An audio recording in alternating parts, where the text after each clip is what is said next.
ऊंची आवाज में एक हालेलुया बोलो। नहीं नहीं नहीं, ऊंचा वाला बोलना है। हिला दो इस शैतान की जड़ों को, लगातार बोलो हालेलुया। ऊंची आवाज में हालेलुया, हालेलुया, ऊंची आवाज में। आमीन। आप सेम नहीं हैं आज, इन जीसस नेम। आज हम पढ़ेंगे मत्ती 1 उसकी 1 से 3 आयत, उत्पत्ति 28 उसकी 6 से 9 आयत, उत्पत्ति 38 उसकी 1 से 11 आयत, उत्पत्ति 28 उसकी 6 से 9 आयत, उत्पत्ति 38 उसकी 1 से 11 आयत, मत्ती 1 उसकी 1 से 3 आयत। जब पहली बार मुझे बाइबल मिली थी तो मत्ती 1 से लेके बोला गया था इसे पढ़ने की जरूरत नहीं है। मत्ती 1 से लेके 17 आयत तक, जहां पर यीशु मसीह की वंशावली लिखी है, कहा था यहां से पढ़ने की जरूरत नहीं है। 1 से 17 तक वंशावलियां लिखी हैं, 18 आयत से पढ़ा करो। लेकिन जैसे जैसे मसीह में मैं बड़ा हुआ, मुझे समझ आई कि बाइबल का एक एक बिंदु, सेमी कॉलन, एक एक फुल स्टॉप, उसका बड़ा महत्व था बाइबल में। जहां पे पौलुस ने लिखा है कि पवित्र आत्मा से परिपूर्ण होते जाओ, उसके आगे फुल स्टॉप नहीं लगा, सेमी कॉलन लगा, जिसका मतलब यह है कि अभी उसने अपना वचन पूरा नहीं किया। उसके आगे वो कहता है कि पवित्र आत्मा से परिपूर्ण होते जाओ, दाखरस से मत वाले ना बनो। फिर आगे समझाता है कि आपस में भजन गाओ, यानी अपने आप से बात करो, अपने आप से वचन में से बात करो, परमेश्वर का धन्यवाद करो। और उसने पवित्र आत्मा से कैसे बढ़ना है पवित्र आत्मा में, यह भी बताया है। कैसे मालूम होता है? जस्ट एक सेमी कॉलन से। जो लोग बोलते हैं कि बाइबल में जी बहुत सारी शोध की गई, बाइबल कौन सा ओरिजिनल है, इसमें बड़ी हजारों बार शोध की गई, यह सरासर झूठ है। बाइबल में एक बिंदु की भी शोध नहीं की जा सकती। उसका कारण यह है कि बाइबल इब्रानी भाषा में छपी और यूनानी भाषा में छपी। इब्रानी भाषा में अगर मैं प्यार बोलूंगा तो प्यार भी कई शब्द में आता है। यूनानी भाषा में अगर प्यार बोलूंगा तो फिलियो भी प्यार है, अगापे भी प्यार है, एक और शब्द है जो प्यार के लिए यूज होता है। लेकिन जब हिंदी में वो पढ़ा जाता है तो हिंदी में सिर्फ प्यार। तो उसकी वजह से जब ट्रांसलेशन बाइबल की हुई इब्रानी भाषा से यूनानी भाषा से, तो ये भाषाएं बहुत बड़ी थी और जिन भाषाओं में ट्रांसलेशन हुई वो इसके मुकाबले इतनी बड़ी नहीं थी। तो जब जो भी उनको अच्छा लगा, जो सा वचन, वो वचन लिख के उन्होंने बाइबल को ट्रांसलेट कर दिया। तो जब फ्यूचर में और अच्छे शब्द उसके बदले मिलते थे, जैसे हिंदी में प्यार लिख दिया, लेकिन बाइबल में ओरिजिनल भाषा में फिलियो लिखा था या अगापे लिखा था। अगापे का मतलब होता है अनकंडीशनल प्यार, फिलियो का मतलब होता है भाइयों वाला प्यार, लेकिन हिंदी में अकेला फिलियो लिख दिया।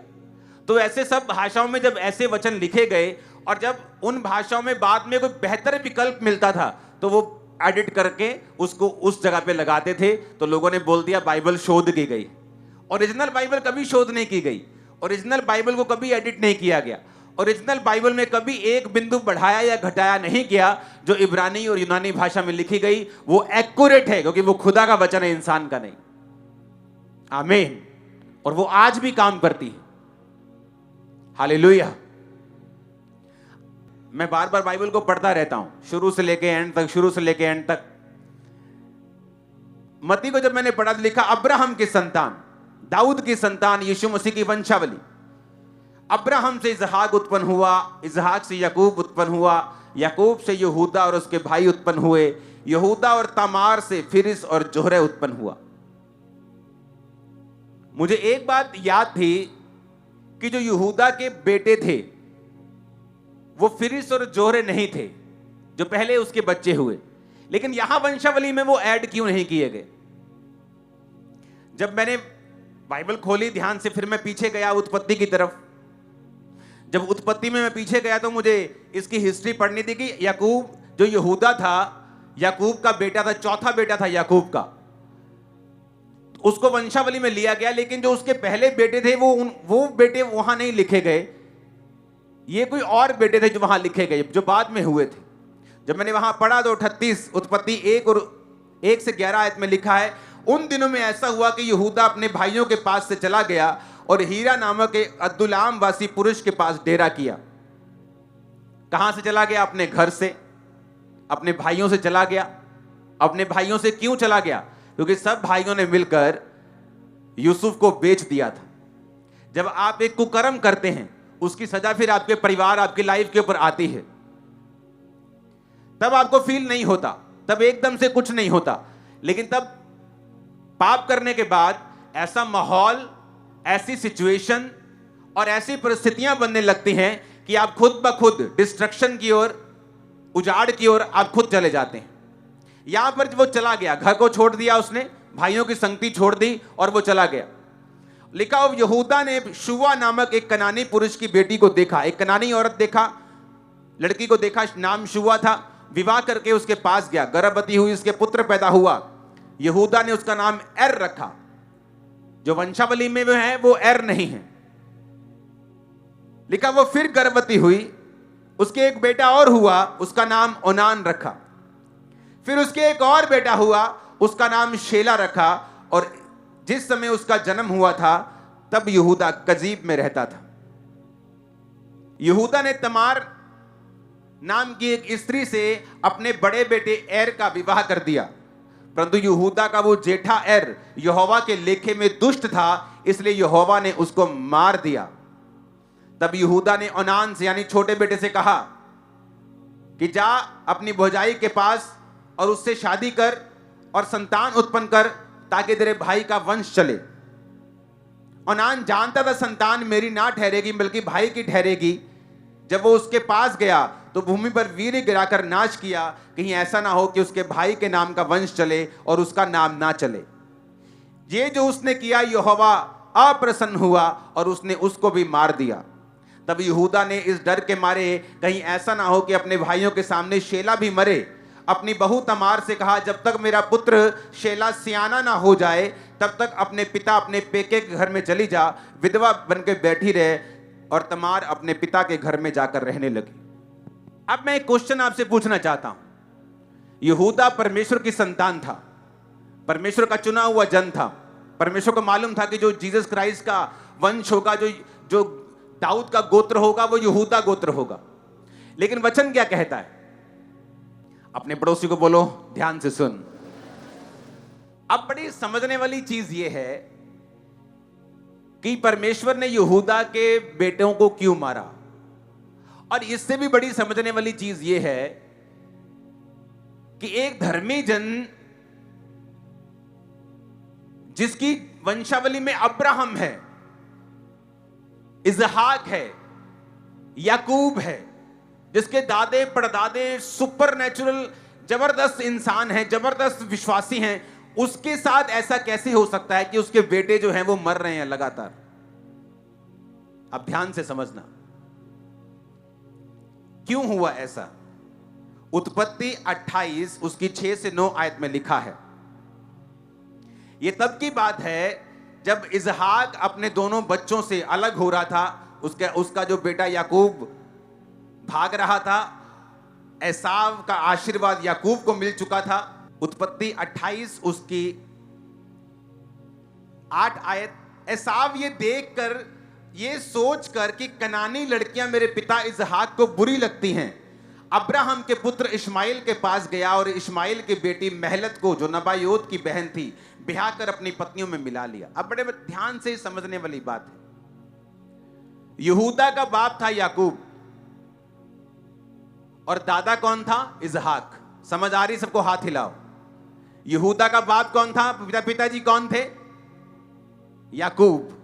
याकूब के पिताजी कौन थे? इजहाक। इजहाक के पिताजी कौन थे? अब्राहम। तो यहां पर क्या होता है, जब इजहाक का आशीर्वाद एसाव को नहीं मिला, याकूब को मिल गया था। आपको स्टोरी याद होगी। तो याकूब को अपने घर से भागना पड़ा था, क्योंकि एसाव जो था वो शारीरिक इंसान था। अब बड़े ध्यान से समझना, इंटरनेट पे क्या चल रहा है आजकल। ये सारी सिचुएशन शैतान के द्वारा एक खास मकसद के तहत फैलाई गई है। आपकी कान, आंखें, स्पिरिट सब खुल जाएगी। आज मैं बता रहा हूं, आपने सरमन कभी नहीं सुना होगा ये, जो अभी आप प्रभु के द्वारा सुनोगे। मैं इसलिए कह रहा हूं, सीरियस होकर सुनो। यहां पर जब याकूब चला गया तो बाइबल कहती है एसाव ये जानकर कि कनानी लड़कियां मेरे पिता को बुरी लगती हैं, तो भी कनानी औरत के पास गया और उससे शादी कर ली। अब कनानी औरतें क्यों बुरी लगती थी, अब यह भी सवाल होगा आपके मन में। क्योंकि कनान जो था वो नूह के उस वंश से, उस पुत्र से पैदा हुआ था जिसने अपने पिता को नंगा देखा था। याद आ रहा है कि नहीं? इसीलिए परमेश्वर कनान से क्या करता था, नफरत करता था और इजराइलियों को भी कहा था मैं कनान सभी देश तुम लोगों को दूंगा, क्योंकि पापी की संपत्ति बाइबल कहती है किसके लिए है, धर्मी के लिए है। अब ध्यान से यह भी बात समझना। अब उसको मालूम था कनानी जो लड़कियां हैं मेरे पिता को बुरी लगती हैं। क्यों बुरी लगती हैं? उन लड़कियों में क्या कमी है? क्योंकि वचन यह कहता है कि जब कनान जो नूह का बेटे का वंश था, जब वो प्रभु से श्रापित हुए और दूर हुए, उन्होंने यहोवा को मानना छोड़ दिया था। गहरी स्टडी ये बताती है कि वो लकड़ी और पत्थर के देवताओं की पूजा करते थे और बड़े ही अलग तरह की रीति रिवाजों को फॉलो करते थे। तो इसके कारण हमेशा अब्राहम का वंश ये मानता था कि हमारी शादी जो होनी चाहिए वो कनान की लड़कियों के बीच में नहीं होनी चाहिए। समझ आ गई मेरी बात के नहीं? अब बाइबल क्या कहती है, जब यहूदा ने शादी की तो यहूदा ने भी यही गलती की और वचन कहता है उसने कनानी औरत के साथ शादी की। अब जब आप एक ऐसा काम करते हैं जो परमेश्वर के वचन के विरोध में है, तब तो कुछ नहीं होता, एकदम से कोई फर्क नहीं पड़ता। मान लो यहूदा ने कनानी औरत से शादी की, वाह वाह क्या पार्टी चल रही है, आज शादी हो रही है, फंक्शन चल रहा है, अभी पहला बेटा हो गया, बल्ले बल्ले दूसरा बेटा हो गया, तीसरा बेटा, तीन बेटे हो गए, सब फर्स्ट क्लास चल रहा है। अरे कोई फायदा नहीं, वचन में सब ठीक चलता है, सब ऐसे ही है, सब इतना देखो मजेदार काम चल रहा है, पहला बेटा हुआ, दूसरा बेटा, तीसरा बेटा, कितनी सुंदर कनानी लड़की है, सब कुछ अच्छा चल रहा है, बिजनेस अच्छा चल रहा है। लेकिन वचन ये कहता है कि जब आप पाप की दिशा में चल पड़ते हैं, आज नहीं तो कल, नहीं तो 10 साल बाद आपको वो सारा मूल्य अदा करना ही पड़ेगा। जब एक कनानी औरत एक बच्चे को रेज करती है तो आप ये बात समझते हैं कि वो कनानी औरत यहोवा को नहीं जानती, वो वचन को नहीं जानती, वो अन्य जातियों से आई है जो अलग अलग तरह के रीति रिवाजों को करते हैं। जब उसने अपने बच्चों को बड़ा किया, उसने उनको बिब्लिकल प्रिंसिपल, बाइबल की शिक्षाएं नहीं दी, नहीं तो ऐसा क्या हो गया कि वो यहोवा के लेखे दुष्ट था। इसी कारण बाइबल कहती है कि जब तुम शादी करो तो अपने ही लोगों के बीच में करो, ताकि वो कर्स, वो श्राप, वो आत्माएं जो उनकी लाइफ में काम करती हैं वो तुम्हारी लाइफ में ना आए। और वचन क्या कहता है, पहला मरा, दूसरा मरा, जब तीसरे की शादी होने वाली थी उसी से, तो उसको भेज दिया। बाद में यहूदा की ही शादी उससे हुई और उससे फिर हिस्रोन और फिरिस पैदा हुए, जिनका इस वंश में नाम लिखा है और उसकी भी स्टोरी है, आप बाइबल में पढ़ लेना। अब मैं क्या कहना चाहता हूं, आप जानते हैं इंटरनेट के ऊपर बहुत से जोक्स चलते हैं हस्बैंड वाइफ के ऊपर, सुने हैं कभी? मोस्टली जो कॉमेडीज हैं उनमें हस्बैंड और वाइफ का बड़ा जिक्र होता है। मोस्टली जो कॉमेडियन हैं वो हस्बैंड और वाइफ के रिलेशनशिप पे बहुत से जोक्स करते हैं। कितने मेरी बात को समझ रहे हैं? आप इंटरनेट पे देख लो, आप फेसबुक पे देख लो, बहुत से, आई थिंक 50% 40% जोक्स जो होते हैं वो हस्बैंड वाइफ के ऊपर होते हैं। रीजन क्या, कारण क्या? अभी 2 जोक्स आपको मैं दिखाता हूं स्क्रीन के ऊपर, दो पिक्चर्स दिखाता हूं स्क्रीन के ऊपर। हाँ, वो देखो एक फोटो है, उसमें लिखा है कि 700 साल पुराना एक कंकाल मिलता है और एक का मुंह खुला है, तो नीचे लिखा है कि वाइफ अभी भी आर्गुमेंट कर रही है। क्या लिखा है? द वाइफ इज स्टिल, मतलब एक जोक लिखा है कि वाइफ अभी भी आर्ग्यू कर रही है। आप ऐसे जोक्स व्हाट्सएप पे देखते हैं, फेसबुक पे देखते हैं, आपको मालूम है ये जोक्स जो हैं, ये चीजें जो हैं, ये आपकी लाइफ को और आपके परमेश्वर के ऊपर जो प्लान है उसको खत्म करती हैं और कमजोर करती हैं। बाइबल के अनुसार आपकी लाइफ का बेस्ट हेल्पर एक वुमेन है। कौन है? अपने पड़ोसी को बोलो, बोलो औरत है। अगर आप स्टडी करें तो स्टडी में यह मालूम होता है कि जिन लड़कों ने, जिन बच्चों ने अपनी माता के प्यार को ज्यादा पाया है और अपनी माता के ज्यादा करीब हैं, उनके डिप्रेस होने के चांस दूसरे बच्चों से कहीं अधिक कम है, क्योंकि शादी से पहले आपकी मदर आपका डिवाइन हेल्पर है। तो स्टडी ये कहती है, साइंस ये कहती है कि जिन बच्चों की निकटता अपनी मम्मी के साथ है, वो बच्चे कम डिप्रेस्ड हैं दूसरे बच्चों से जो अपनी माता के इतने करीब नहीं हैं, अपने पिता के इतने करीब नहीं हैं। जो पेरेंटल लव है, जो माता पिता का प्यार है, वो एक यंग को, एक चाइल्ड को डिप्रेशन से, स्टडी ये कहती है। वचन क्या कहता है? मोस्टली जब आप इन जोक्स को सुनते हैं, आप वाइफ को, आप अपनी पत्नी को अपनी सोचों में आप उसे गिरा रहे होते हैं और आप उसे कम कर रहे होते हैं। आपको लगता है वाइफ सिर्फ आर्ग्यू करने के लिए है, आपको लगता है कि ये सिर्फ एक टेंशन है, ये सिर्फ एक डिप्रेशन है। ऐसा माहौल इंटरनेट के ऊपर बनाया जाता है। रीजन क्यों? क्योंकि शैतान को एक बात मालूम है, आप इस धरती पर हैं, शादी से पहले आपके माता और पिता आपके हेल्पर हैं, डिवाइन हेल्पर, और वो वहां आपको लेके जा सकते हैं जहां आप खुद नहीं जा सकते। और मैरिज के बाद वचन कहता है कि तब तुम माता पिता से अलग रहोगे और ये मनुष्य आदम अपनी पत्नी से मिला रहेगा, क्योंकि वचन ये कहता है कि आपकी पत्नी फिर आपके लिए डिवाइन हेल्पर है। और जब आप ये जोक सुनते हैं, आप दुनिया की बातों पर ध्यान लगाते हैं, आपको मालूम नहीं होता कि आप अपने डिवाइन हेल्पर की जो अनॉइंटिंग है उस पर मिट्टी डाल रहे हैं, आप उसके लिए इग्नोरेंट हो रहे हैं जो आपकी लाइफ में परमेश्वर ने आपको दिया है। कितने मेरी बात को समझ रहे हैं?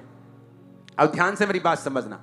यहां बुरी पत्नी आई और बच्चे मर गए। क्यों? क्योंकि एक पत्नी ने, एक वाइफ ने घर को बनाना था, घर को स्ट्रांग करना था, बच्चों को बनाना था। बाप अपने काम पर है, बाप अपना बिजनेस कर रहे हैं, लेकिन मां को अपने बच्चों को पालना है, उन्हें शिक्षा देनी है। लेकिन ये मां नहीं कर पा रही थी। क्यों? क्योंकि ये कनानी औरत थी। कनानी औरत थी तो वो शिक्षाएं मालूम नहीं थी, बाइबल की शिक्षाएं मालूम नहीं थी। उन लोगों में वो चीजें आम हैं। आप अगर अन्य जाति में आप देखो तो वे विचार वो खुल के डिस्कस करते हैं, उनके लिए वो आम चीज है। लेकिन वचन क्या कहता है? वचन हमें पवित्रताई में जाने के लिए कहता है। तो जब उनकी बढ़ोतरी, जब उनकी जो शिक्षा थी वो सही नहीं थी, तो वचन कहता है कि परमेश्वर ने उन्हें मार दिया। एक मरा, फिर दूसरा मरा, उसे मालूम था तीसरा भी मरेगा, तो उसने उसको भेज दिया कि इसको सियाना होने दो। उसने बहाना लगाया और उसको वापस भेज दिया। अब मेरी बात को ध्यान से, बड़े ध्यान से समझना और सीखना। अगर आप मैरिड हैं, आपकी वाइफ आपको एक हेल्पर के रूप में दी गई। मेरी लाइफ में मेरा काम है मिनिस्ट्री को बनाना,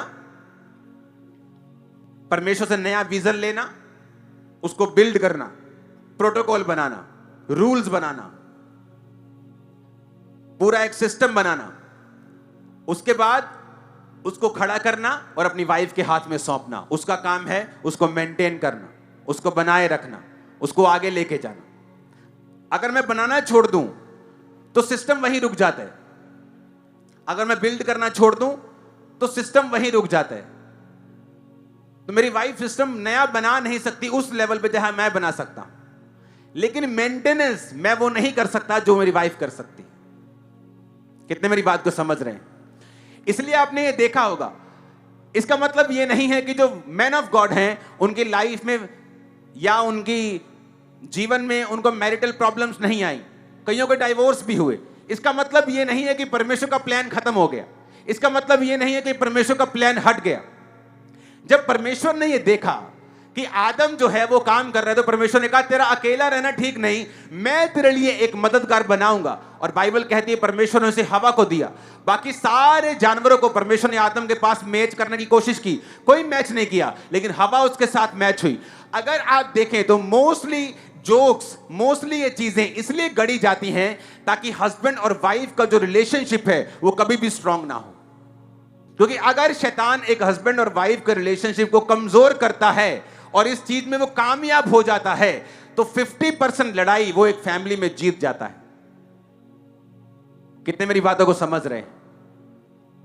अगर वो इस चीज में कामयाब हो जाता है, वो हस्बैंड जो शादी के पहले पीछे पीछे घूमता है, ट्यूशन से लेके आता है, ट्यूशन छोड़ के जाता है, पूरा भाई बन जाता है उसका, लेकिन शादी के बाद कोई केयर नहीं। पहले महंगा गिफ्ट, बाद में 150 वाला सूट, तो तुमको वो केयर भी नहीं मिलेगी जो एक्चुअली तुम्हें चाहिए, क्योंकि वचन कहता है तुम्हें अपने पत्नी को अपने शरीर के समान प्यार करना है। वो घराने कभी बरकत नहीं पा सकते और कभी परमेश्वर में नहीं बढ़ सकते जहां हस्बैंड और वाइफ एक मन नहीं। मैं आपको सच कह रहा हूं, मैंने कई लोगों को, कई बच्चों को बीमार देखा है फैमिलीज में हस्बैंड और वाइफ की लड़ाई के कारण। इसीलिए आप देखते हैं इंटरनेट पे बहुत से जोक्स आपको मिलेंगे हस्बैंड और वाइफ के रिगार्डिंग। क्यों? क्योंकि शैतान इस रिलेशनशिप को, जो सबसे स्ट्रांग है, इसे वीक करके आपकी लाइफ को वो वीक और कमजोर करना चाहता है। आप समझ रहे कि नहीं? जब एक पास्टर सेवकाई में मेरा कोई सन उठता है, मेंटरशिप के नीचे होता है, तो उनको पहली काउंसलिंग में क्या देता हूं, अगर वो हस्बैंड वाइफ हैं तो आपस में समय व्यतीत करना मत छोड़ना। जो चीजें हैं उन्हें बोलकर हल करना। कोई मिसअंडरस्टैंडिंग है, कुछ भी है, उसे दिल में नहीं रखना, बोलकर खत्म करना है। उस इशू को, उस मसले को सॉल्व करना है, ताकि शैतान इस चीज का फायदा तुम्हारी लाइफ में ना उठाए। कितने मेरी बात को समझ रहे हैं? आप इंटरनेट अभी भी घर जाके खोलोगे ना, फेसबुक, आप देखोगे तो आपको बहुत से जोक्स मिलेंगे हस्बैंड वाइफ के ऊपर। रीजन, क्योंकि आपकी वाइफ आपकी बेस्ट हेल्पर है। अगर आप मैरिड हैं, आपकी लाइफ में नंबर 1 प्रायोरिटी आपकी वाइफ और उसके बाद बच्चे और बाकी परिवार होना चाहिए। आप अपनी माता के क्लोज थे शादी से पहले, लेकिन शादी के बाद माता का नंबर नीचे आता है वाइफ से। जो वचन कहता है मैं आपको वो कह रहा हूं। अगर आप बहनें हैं और अपने शादीशुदा बेटे को अभी भी ममा बॉय बना के रखा है तो भी दिक्कत है। और अगर आप वाइफ हैं और अपने हस्बैंड को आप अपने परिवार से दूर करने की कोशिश कर रही हैं तब भी दिक्कत है, क्योंकि बाइबल कहती है अपने माता और पिता का आदर कर, क्योंकि इसमें तेरी लंबा जीवन होगा। और जो तू ऐसा मत बो, ऐसी कोई जीवन में चीज मत बो जो तुझे अपने बच्चों से काटनी पड़े और फिर तू रोए। अगर यहूदा ने कोई गलती की तो एकदम से उसके ऊपर कोई पहाड़ नहीं टूट पड़ा, एकदम से बीमार नहीं हो गया। वो उसने गलती की, कनान की लड़के से शादी कर ली, एकदम से कुछ नहीं हुआ, बल्कि ब्लेस हो रहा है, बच्चे हो रहे हैं, 1 बच्चा, 2 बच्चे, 3 बेटे, सब कुछ ठीक है। लेकिन समय आता है जब पाप का कॉन्सिक्वेंस, जो पाप की आपको माफी मिल जाएगी, लेकिन पाप का जो असर है वो आपके लाइफ और परिवार को छोड़ के कभी नहीं जाता। परमेश्वर ने किस बेटे को राजकुमार बनाया दाऊद के बाद? सुलेमान को। कहां पैदा हुआ था वो? किससे पैदा हुआ था? उसी लड़की से जिसने उससे व्यभिचार किया, हित्ती उरिया की पत्नी बेशेबा। तो क्यों परमेश्वर ने ऐसा किया? परमेश्वर ने एक तो उसको सजा दी, उसका दाऊद का बड़ा बेटा मारा गया, उसके बाद एक और बेटा मारा गया। ये सजा थी हित्ती उरिया को मरवाने की, तलवार चलाने की। फिर जो बेटा उसका बेशेबा का पैदा हुआ पहला, वो मर गया, ये सजा थी उसके साथ व्यभिचार करने की। लेकिन परमेश्वर ये भी दिखाता है कि वो सिर्फ सजा ही नहीं देता, बल्कि आपकी लाइफ को रिस्टोर भी करता है। और पाप करके भूल, वो जो आपने किया वो भूल भी जाता है। इसलिए परमेश्वर ने उसके बच्चे को, बेशेबा के बेटे को, सुलेमान को राजा भी बनाया। कितने मेरी बात को समझ रहे हैं? तो इसका मतलब ये नहीं आप पाप करेंगे तो मर ही जाएंगे, वो आपको सजा भी देगा, लेकिन आपको संभाल कर भी बाद में रखेगा। आपको ये बताएगा कि पाप करने से तू अपने जीवन में संघर्ष में चलेगा, तू कुशल से नहीं चलेगा। अगर तू पाप से दूर रहेगा तो तू कुशल से चलेगा, तू कुशल से, बाइबल कहती है, टिका रहेगा। तेरी उम्र को मैं बढ़ाऊंगा, तेरा वंश पृथ्वी का अधिकारी होगा, तू अपने दुश्मनों के ऊपर फतह पाएगा। जितने रोग मैंने मिस्रियों के ऊपर भेजे, मैं तेरे ऊपर नहीं भेजूंगा। कितना महान है खुदाबंद का वचन। अगर आप हस्बैंड वाइफ की रिलेशनशिप को, इस हर वचन क्या कहता है? वचन कहता है अच्छा है कि तुम शादी मत करो, पर अगर करो तो उसकी फिर कंडीशंस हैं।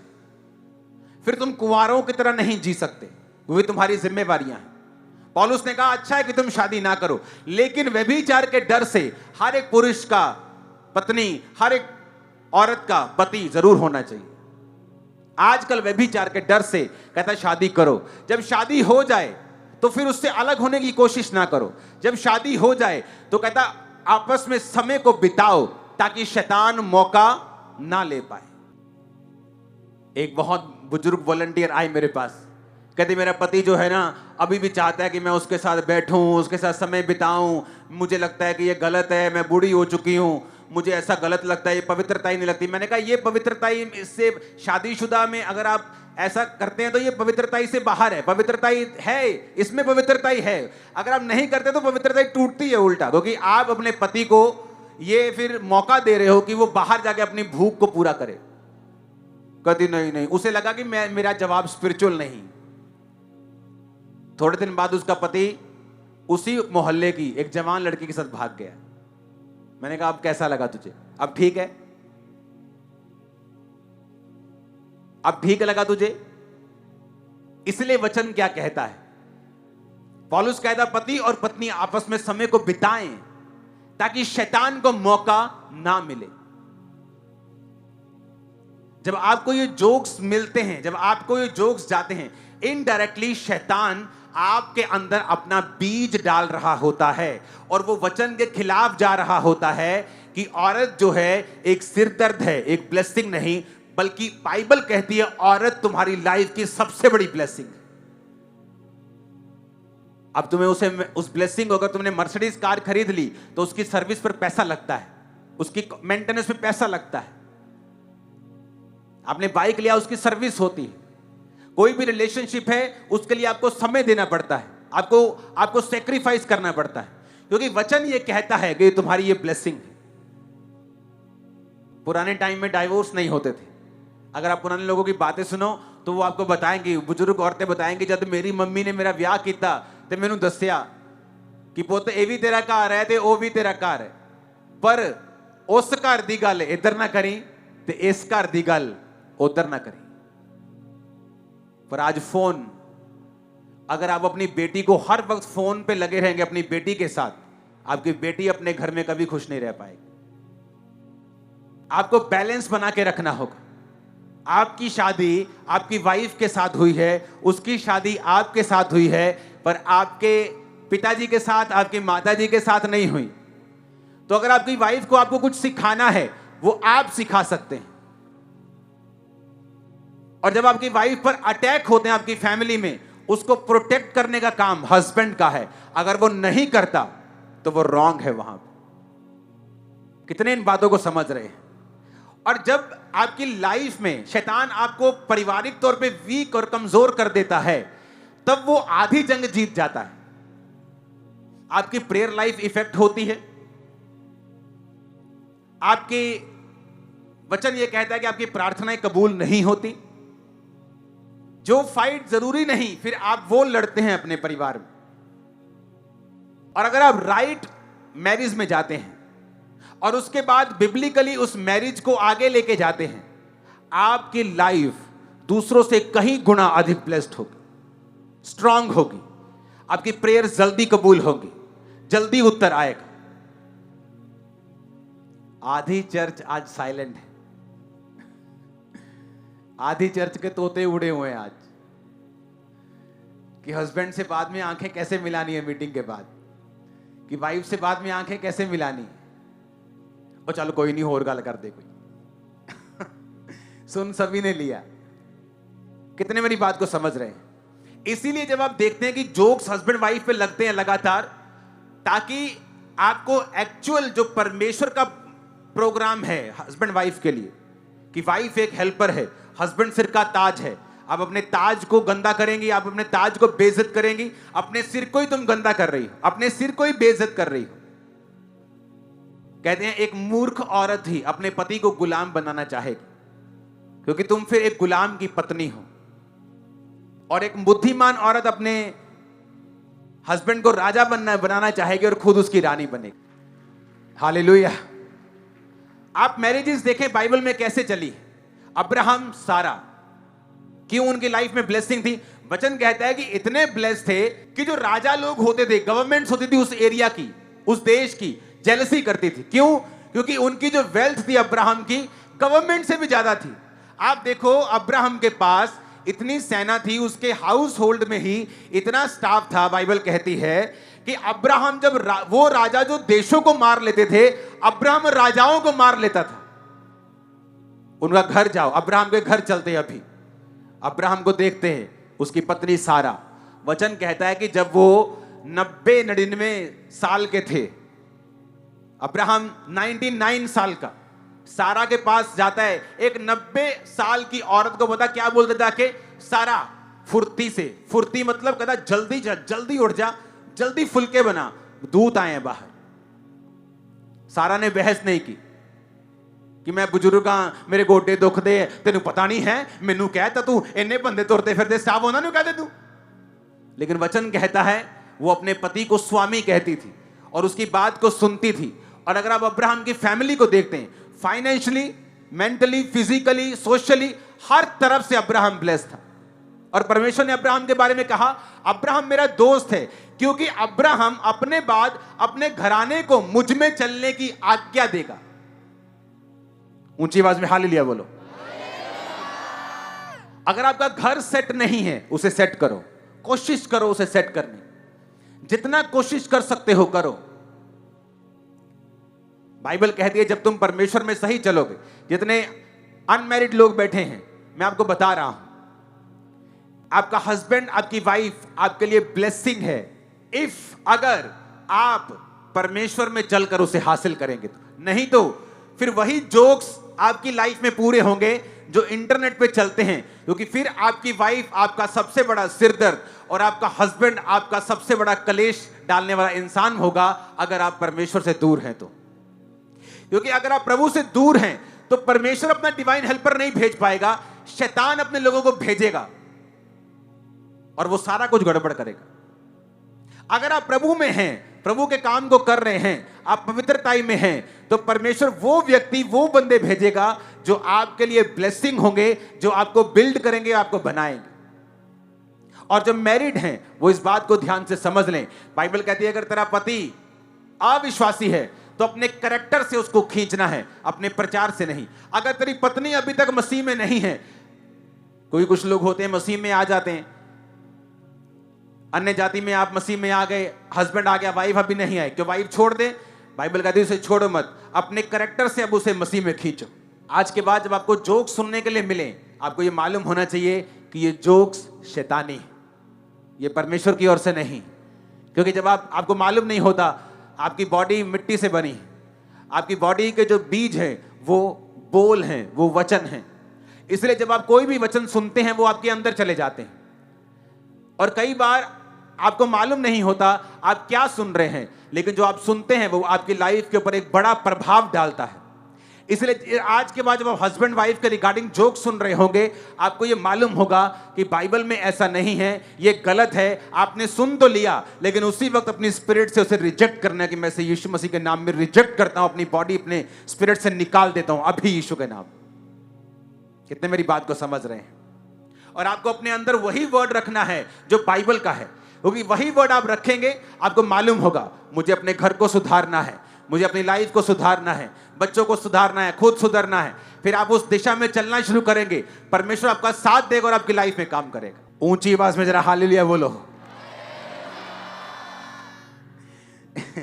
मुझे हंसी आ रही है आप पे, सब पे। मुझे पता है आप क्या सोच रहे हो आज। हालेलुया। आपको लगता है, आपको ये मालूम हो जाना चाहिए कि जो वचन आपको संडे मिल रहा है ना, वो हेवन भेज रहा है सीधा। आपकी लाइफ सेम नहीं होगी। आमीन। ऊंचे वाला चाहिए। हालेलुया। ऊंची आवाज में। अब कुछ लोग बोलेंगे मेरी वाइफ तो ऐसी नहीं है कि मैं उसको प्रसन्न करूं। कुछ लोग बोलेंगे मेरा हस्बैंड तो बहुत ऐसा है कि मैं उसे पॉसिबल नहीं कि मैं उसके साथ रहूं। तो आज से आप प्रार्थना करेंगे एक दूसरे के लिए। प्रार्थना करके, अधीन होके, हम्बल होके, नम्र होके आप कोशिश करेंगे कि अपने घर को फिर से बनाएं, अपने रिश्तों को फिर से बिल्ड करें। और कई बच्चों का भी बड़ा रोल है फैमिली में। जब आप बच्चे अडल्ट हो जाते हैं, बड़े हो जाते हैं, फिर घर में ग्रुप होता है, ये वाला बच्चा माँ के साथ है, ये वाला बच्चा बाप के साथ। और बच्चों में ये दुष्ट आत्मा जो काम करती ज्यादा, ये दुष्ट आत्मा होती है बच्चों में कि वो घर में फाड़ डाल के रखते हैं। माँ अलग, पिता को अलग कर देते हैं। बच्चे, माँ बाप नहीं करते, बच्चे शैतान होते कई। वो ये दिखाएंगे कि मैं अपने फादर से ज्यादा प्यार करता हूं, वो दिखाएंगे मैं अपनी मां से ज्यादा करता हूं, और माता और पिता को फाड़ने की कोशिश करेंगे। वो शैतानी है। बच्चों को सुधरना चाहिए। उनको इस तरह का माहौल बनाना है कि माता और पिता हमेशा एक रहें और आप दोनों से प्यार कर सकें। कितने मेरी बात को समझ रहे हैं? क्योंकि बच्चों का भी रोल है परिवार में। जब आप बड़े हो जाते हैं, आपको अपने परिवार को एक करके रखना है, जोड़ के रखना है। कितने मेरी बात को समझ रहे हैं? ऐसा लाखों में एक होता है, जैसे यूसुफ था कि वो अपने भाइयों के साथ मेल नहीं खा सका, क्योंकि उसे भाई पाप करते थे, यूसुफ परमेश्वर में चलता था। कई बार उसे फैमिली का प्रेम नहीं मिला। ये एक अलग कंडीशन है। ये लाखों में करोड़ों में एक ऐसी बुलाहट जो परमेश्वर ने खास किसी को दी है, उसकी लाइफ में ऐसा घट सकता है। लेकिन परमेश्वर ने आपको परिवार एक ब्लेसिंग के रूप में दिया है। परिवार एक ब्लेसिंग है। जिनके पास नहीं है उनको पूछो, जिनके पास बाप नहीं उनको उसकी वैल्यू पूछो, माँ नहीं है वैल्यू पूछो, भाई बहन नहीं है वैल्यू पूछो, पत्नी नहीं है उसको वैल्यू पूछो, पति नहीं है उससे वैल्यू पूछो। पूछो उन लोगों से आपको कैसा लगता है, वो आपको बताएंगे। थैंक्स करो अपने परिवार के लिए। अपने हाथों को उठा के खुदावन, जोर से खुदावन का थैंक्स करो। हालेलुया। थैंक्स करो अपने हाथों को उठा के। Thank you Jesus. हाथों को हिला के थैंक्स करो अपने परिवारों के लिए। नाम लेके खुदावन का नाम लेके परिवार के मेंबर खुदावन का थैंक्स करो ऊंची आवाज में।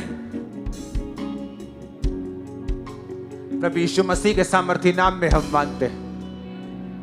अगर हस्बैंड वाइफ का एक टारगेट होगा सेवा करना, खुदावन के नाम को महिमा देना, लड़ाइयां कम होंगी। क्या होगा? लड़ाइयां। अगर आपको मालूम है कि संडे आपने चर्च जाना है, थर्सडे आपने चर्च जाना है, आप लड़ाई से बच जाते हैं। आपको पता आपने सेवा करनी है, आप दोनों का साथ जरूरी है, आप लड़ाई से बच जाते हैं। क्योंकि जहां दो दिमाग होंगे, दो अलग अलग मनुष्य होंगे, वहां अलग अलग सोच भी होगी। लेकिन जब टारगेट एक होगा, जब मकसद होगा खुदा की सेवा करना, तो आप फिर कभी भी शैतान के बहकाए से बहकेंगे नहीं और आप सीधा चल पाएंगे। हालेलुया। इसलिए आपको फायदा है अगर आपकी वाइफ सेवा करती है तो आप भी सेवा करें। आपको फायदा है अगर आपका हस्बैंड सेवा के लिए जाता है तो आप भी सेवा करें। क्योंकि अगर आप दोनों सेवा करेंगे तो बड़ी मुसीबतों से बचे रहेंगे, बीमारियों से भी बचे रहेंगे, तकलीफों से भी बचे रहेंगे, अलगताई से बचे रहेंगे, शैतान से बचे रहेंगे। कितने मेरी बातों को समझ रहे हैं?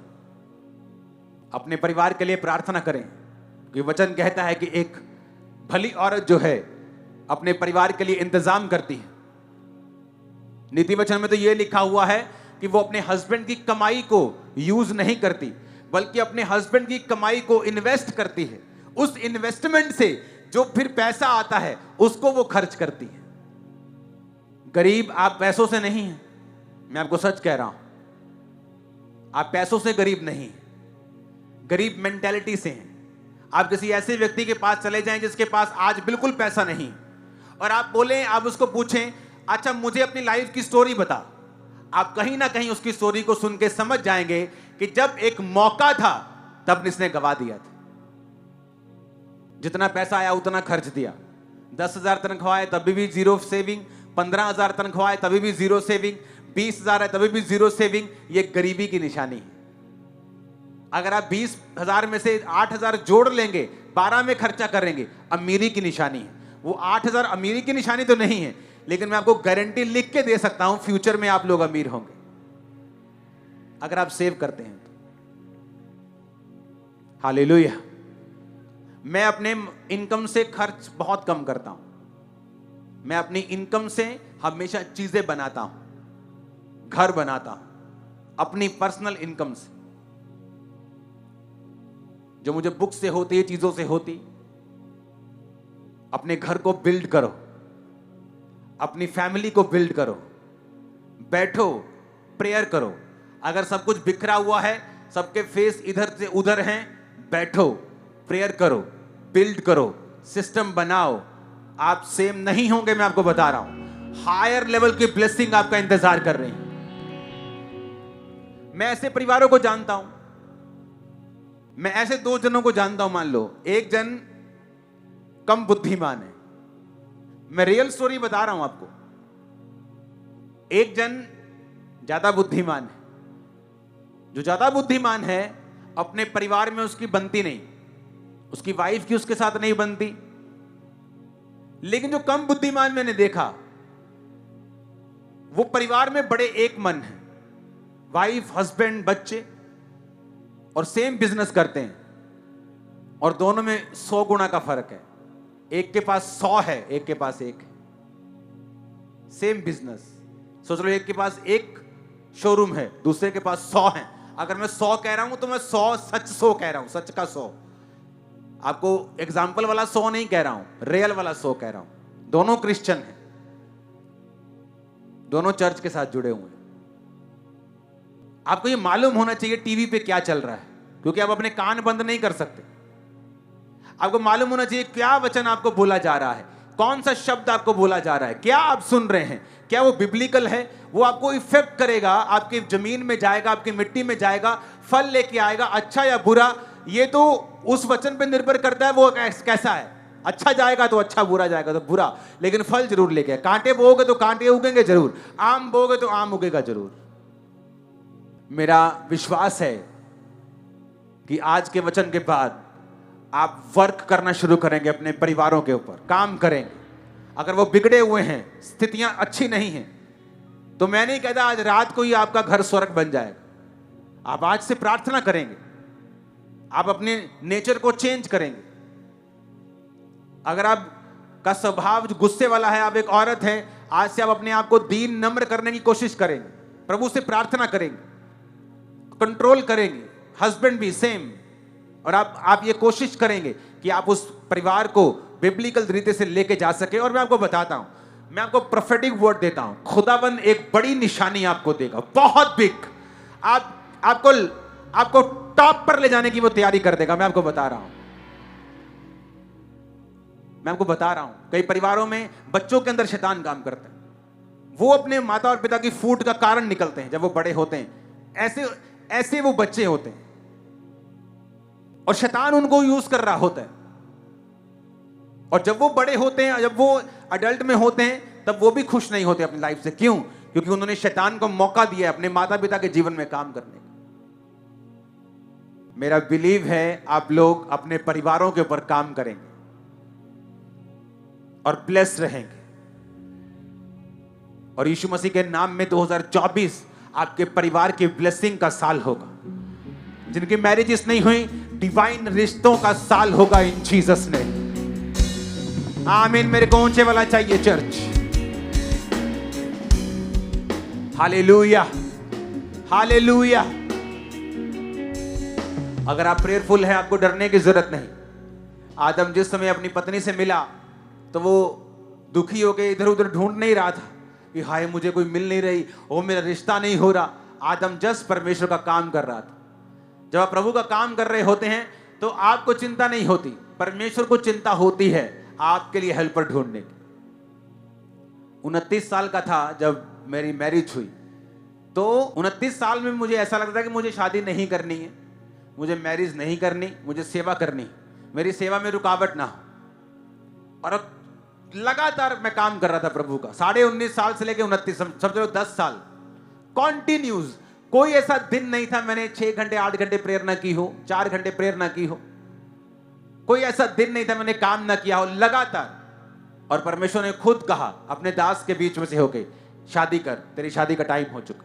मैंने कहा मैं रुकावट आएगी सेवा में? उन्होंने कहा सेवा बढ़ेगी, प्रभु तुझे देगा डिवाइन हेल्पर। जब आप प्रभु का काम करेंगे, आप परमेश्वर में पवित्रताई में चलेंगे, डिस्ट्रैक्शन फ्री होकर चलेंगे, प्रभु आपका इंतजाम करेगा। क्या जल्दी है आपको? अगर आप पाप की वजह से रुक नहीं पा रहे हैं, मैरिज के बाद भी ये प्रॉब्लम कंटिन्यू होगी। अगर आपने अब कंट्रोल किया, मैरिज के बाद भी आप कंट्रोल में रहेंगे। आप समझ रहे हैं मेरी बात को? जब उन्होंने मुझे ढूंढने के लिए कहा तो मैंने ढूंढा, क्योंकि परमेश्वर ने आपके लिए फिर रखा होता है। लेकिन वो समय आने दो, आपको खुद अंदर से स्पिरिट में होगा कि अब मुझे फाइंड करना है अपने रिश्ते को। आप प्रेयर करेंगे, आपके सामने होगा, क्योंकि उसके पहले आपने प्रेयर कर ली होगी, परमेश्वर के सामने आप सेवा कर चुके होंगे। एक अच्छा रिकॉर्ड बना चुके होंगे। ऊंची आवाज में हालेलुया बोलो। आप सेम नहीं है आज, आप सेम नहीं। जाओ और अपने परिवारों से प्यार करो, क्योंकि तुम देखे हुए से प्यार नहीं कर पाते तो यीशु जो देखा हुआ नहीं उससे नहीं कर पाओगे, तुम बिल्कुल नहीं कर पाओगे। खुदावंद आपको ब्लेस करे। आज के बाद जब टीवी पे जोक्स चले, इंटरनेट पे हस्बैंड वाइफ के जोक्स चले, तो आपको उसे रिजेक्ट करना है स्पिरिट में। आमीन। और प्रभु का प्लान अपने लिए याद रखना है कि परमेश्वर का मास्टर प्लान मेरे लिए क्या है। हालेलुया। ऊंची आवाज से बोलो हालेलुया। –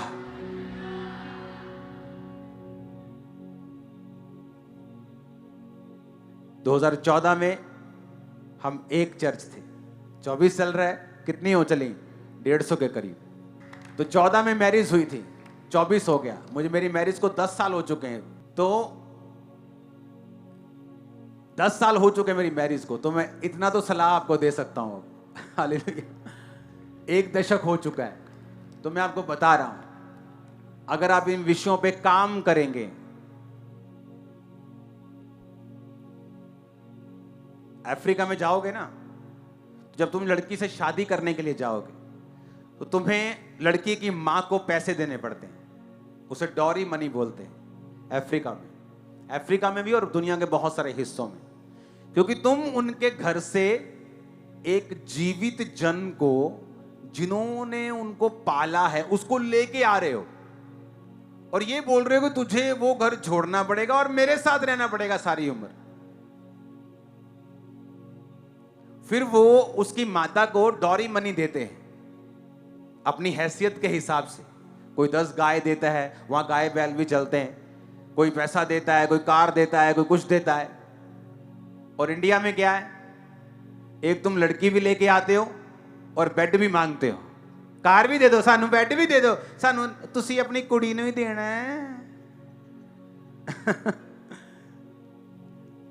वो जो लेके आ रहे हो ना लड़की, वो तुम्हारे लिए बिगेस्ट ब्लेसिंग है। बस ले आओ, बोलो दे दो, यही बस बहुत है। तुम काबिल हो गए तो उसको खिला भी लोगे। हालेलुया। कितने मेरी बात को समझ रहे हैं? तो जो परमेश्वर ने तुमको दिया है, जो वो तुम्हें वाइफ दे रहा है, उसको ही पकड़ो। वो बेड, वो सोफों की तुम्हें जरूरत नहीं, मैं सच कह रहा हूं। एक तो तुम उस घर से लड़की लेके आ रहे हो, एक तुम उनका पैसा भी चाहते हो। कुछ तो इतने बेगैरत हैं, शादी के बाद भी हेल्प चाहते हैं।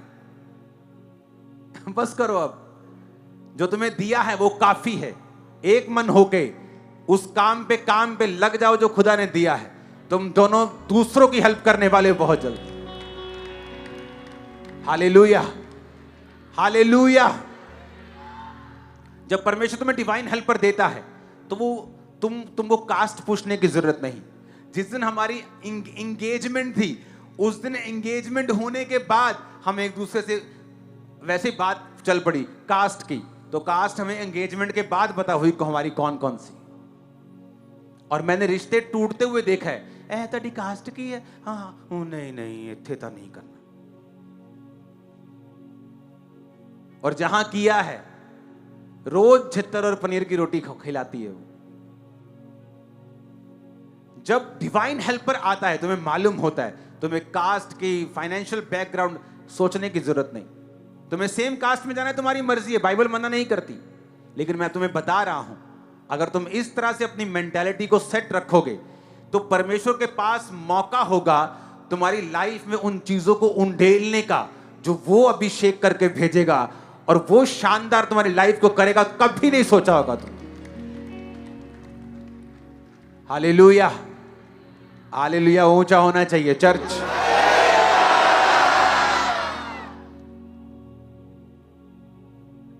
आपकी लाइफ सेम नहीं है आज से। आमीन। तो जब आप आत्मा में रहेंगे, स्पिरिट में रहेंगे, आप लाइट में रहेंगे। इसलिए वचन कहता है कि जो कुछ तुम्हारे पास आए, किसी जोक के रूप में, किसी सीरियस कन्वर्सेशन के रूप में, किसी की सलाह के रूप में, तो उसको वचन के बीच में से होकर जांचो और देखो कि क्या जो मैं सुन रहा हूं वचन ऐसा ही कहता है। अगर नहीं कहता है तो उसे रिजेक्ट कर दो, आत्मा से निकाल दो यीशु मसीह का नाम लेके, तुम सुखी रहोगे। God bless you all.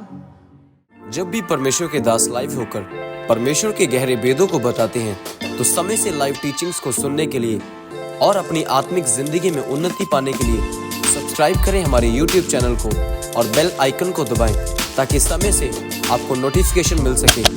God bless you all.